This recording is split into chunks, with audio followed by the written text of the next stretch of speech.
Assalamualaikum warahmatullahi wabarakatuh. Selamat pagi anak-anak. Nah, jumpa lagi dengan Bapak ya. Oke, sebaiknya sebelum kita mulai belajar hari ini, lebih baik kita berdoa menurut keyakinan dan kepercayaan masing-masing. Berdoa akan Bapak pimpin, dimulai. Selesai. Gimana anak-anak? Pagi ini masih semangat ya? Bagus. Masih semangat? Oke, itu Budi selalu itu masih kurang semangat.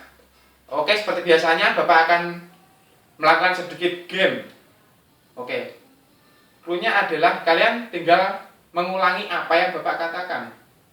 Bisa dipahami? Mengulangi apa yang Bapak katakan. Oke ya, silakan berdiri. Oke, nah bisa kita mulai. 1, 2, 3. Sapi. Kuda. Berapa jumlah sapi? Salah. Oke. Kita mulai sekali lagi. Kuda. Sapi. Berapa jumlah sapi? Salah. Ayo konsentrasi. Oke, sekali lagi ya, Siap? Sapi, kuda, sapi. Berapa jumlah kuda dan sapi? Bagus sekali. Nah, jadi memang benar. Permainannya kan tadi Bapak bilang cuma mengulang apa yang Bapak katakan. Nah, jadi bila Bapak bilang berapa jumlahnya, kalian juga bilang berapa jumlahnya. Seperti itu. Sudah semangat ya, Bud? Oke. Oke, bisa kita lanjut ke materi ya. Baik, hari ini Bapak akan menjelaskan tentang elastisitas penawaran. Nah, elastisitas penawaran di sini mungkin ada yang sudah tahu, anak-anak? Oh iya, silakan, Rina, silakan. Bagus. Nah, memang benar elastisitas penawaran ini kalau dalam ilmu ekonomi itu adalah suatu ukuran jumlah perubahan penawaran dengan perubahan harga pada barang itu sendiri. Nah, elastisitas penawaran ini bisa untuk mengukur persentase perubahan penawaran dan persentase harga. Misal ya. Nah, suatu barang itu persentase penawarannya itu berubah 10%. Nah, sedangkan untuk persentase harganya itu berubah menjadi 20%. Nah, jadi elastisitas penawarannya itu sama dengan 20/10. Nah, seperti itu ya. Nah, dalam elastisitas penawaran ini, kalau dalam jangka pendek, suatu perusahaan itu selalu mengeluarkan atau menawarkan sebagian dari produknya saja. Nah, sebagian lagi pasti akan mereka buat stok atau persediaan untuk dijual di kemudian hari dengan harga yang berbeda. Nah, seperti itu. Oke, sudah paham ya? Sudah paham? Oke. Baik, kita lanjut. Selanjutnya adalah faktor yang mempengaruhi. Nah, coba sebutkan. Ayo. Nah, Samsul. Coba Samsul. Oke, nomor 1. Waktu. Betul. Nah, mengapa waktu mempengaruhi elastisitas penawaran? Nah, karena di sini itu waktu ada yang jangka pendek dan jangka panjang. Nah, maksudnya gimana, Pak? Nah, maksudnya gini. Misal, kalau dalam jangka pendek itu barang industri. Nah, seperti barang-barang elektronik dan lain sebagainya, itu kan mereka mampu menghasilkan produknya dalam waktu yang singkat atau dalam jangka pendek. Berbeda lagi dengan pertanian. Nah, pertanian itu kan mereka harus mempunyai waktu yang cukup untuk menanam, memanen, dan lain sebagainya. Nah, jadi dari situ jumlah penawarannya pun bisa berubah-ubah sesuai dengan waktunya masing-masing. Seperti itu. Oke? Nah, yang kedua adalah, siapa yang mau coba lagi? Oke, kita. Ya, yang kedua adalah daya tahan. Nah, mengapa daya tahan juga termasuk mempengaruhi elastisitas penawaran? Nah, sama dengan waktu tadi. Daya tahan juga ada jangka pendek dan jangka panjangnya. Nah, misal buah-buahan dengan barang elektronik. Nah, pasti kan itu juga berbeda daya tahannya. Buah-buahan cepat membusuk. Nah, seperti itu. Kalau elektronik misal handphone, nah, itu kalau kita tidak terlalu sering menggunakannya, kemungkinan rusak itu sedikit. Nah, bisa dipahami ya dari sini ya. Oke. Kita lanjut, yang ketiga adalah, nah siapa lagi mau coba? Oh, Budi, oh, langsung semangat Budi. Ya, kapasitas produksi, betul Budi. Nah, mengapa kapasitas produksi? Jadi begini anak-anak, jika kapasitas produksi itu semakin bagus, semakin baik kapasitas produksi yang dimiliki oleh suatu perusahaan, maka mereka akan mampu memproduksi barang-barangnya itu secara optimal, jadi lebih maksimum seperti itu. Ya. Oke, kita lanjut. Yang keempat adalah jumlah persediaan. Nah, jumlah persediaan. Mengapa jumlah persediaan juga mempengaruhi elastisitas penawaran? Nah, karena jumlah persediaan ini, nah tadi yang Bapak katakan di awal tadi, kalau dalam jangka pendek kemungkinan perusahaan itu misal sebuah pabrik gula, nah itu dia memproduksi sebesar 2 kuintal gula. Nah, kemungkinan yang mereka pasarkan atau mereka tawarkan pada konsumen itu cuma sebagian yang saja, yaitu 1 kuintal. Karena apa? Yang 1 kuintalnya lagi mereka buat stok atau persediaan. Nah, jika yang 1 kuintal ini sudah habis, kemungkinan mereka akan mengulur sedikit waktu untuk menjual yang sebagiannya tadi, 1 kuintalnya tadi. Nah, agar mereka mendapat keuntungan yang lebih besar lagi, yaitu dengan meningkatkan harganya. Seperti itu. Oke ya, sudah paham dari sini anak-anak? Atau ada yang ditanyakan? Oh belum, oke. Kita lanjut. Yaitu sekarang jenis-jenisnya, kita bahas jenis-jenisnya. Oke, ayo siapa yang menyebutkan? Yang pertama apa jenisnya? Siapa? Roni, coba Roni. Apa itu yang pertama?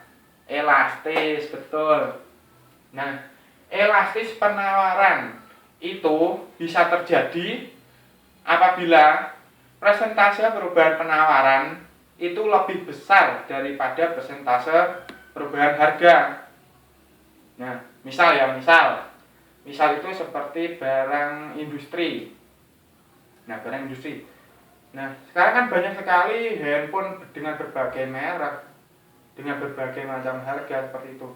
Nah, akan tetapi semakin banyaknya handphone dengan berbagai merek itu, mereka akan semakin bersaing dengan harganya. Nah, jadi kemungkinan besar semakin banyaknya penawaran dibandingkan tingkat perubahan harganya, seperti itu. Oke, yang kedua. Ayo coba siapa? Agus. Oke. Apa Agus? Inelastis ya. Nah, inelastis penawaran. Nah, itu kebalikannya dari elastis. Kalau elastis tadi yang lebih besar adalah perubahan penawarannya. Nah, kalau di sini inelastis itu yang lebih besar adalah perubahan harganya. Nah, misal adalah Bapak Britro ya. Nah, kita itu tinggal di Pulau Jawa. Nah, negaranya Indonesia. Nah, Indonesia itu negara agraris, betul. Nah, agraris itu sebagian besar adalah petani. Nah, jadi contohnya adalah pertanian. Mengapa pertanian? Karena tadi sudah Bapak jelaskan ya, pertanian itu tidak akan mampu memproduksi hasilnya dalam waktu yang singkat. Mereka membutuhkan waktu yang lebih lama atau dalam jangka panjang. Nah, seperti itu. Sudah paham ya? Oke, kita lanjut. Nah, yang ketiga, coba siapa mau lagi? Lintang, oke lintang, bagus. Yang ketiga benar, unitary atau uniter. Nah, itu bisa terjadi apabila persentase perubahan penawaran itu sama dengan persentase perubahan harga. Jadi sama, seimbang, seperti itu. Misal, ini bisa terjadi pada semua barang kok. Nah, misal ya, penjual cabai di pasar A itu menjual 1 kilo cabai dengan harga 25.000.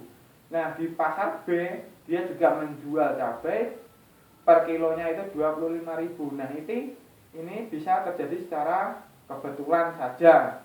Nah, karena tidak semua penjual cabai itu menjual dengan harga 25.000 per kilo. Nah, seperti itu. Oke. Sudah paham anak-anak? Bisa dilanjut ya? Oke, kita lanjut. Yang keempat. Coba siapa lagi yang mau mencoba? Budi ya, Budi semangat, jadi semangat itu Budi. Oke, yang keempat adalah elastis sempurna. Ya, Budi, betul. Nah, elastis sempurna. Lebih sempurna dari yang elastis ya. Nah, jadi kalau elastis sempurna itu dia persentase perubahan penawarannya itu meningkat, sedangkan persentase harganya itu tetap atau nol. Nah, seperti itu. Misal contoh VCD, kaset-kaset VCD. Nah, itu kan banyak sekali penjual VCD, DVD, seperti kan banyak penjual kaset-kaset seperti itu. Nah, akan tetapi harganya itu relatif sama. Per VCD, per kaset itu kan biasanya cuma 10.000 ya, seperti itu. Jadi harga tetap, penawarannya pun meningkat, berbeda-beda seperti itu. Oke, bisa kita lanjut ya. Nah, yang terakhir adalah inelastis sempurna. Kebalikannya yang elastis sempurna. Nah, kalau elastis sempurna tadi kan yang perubahan penawarannya yang berubah. Kalau ini harganya yang berubah. Misal adalah apa? Coba kalian ada yang tahu mungkin?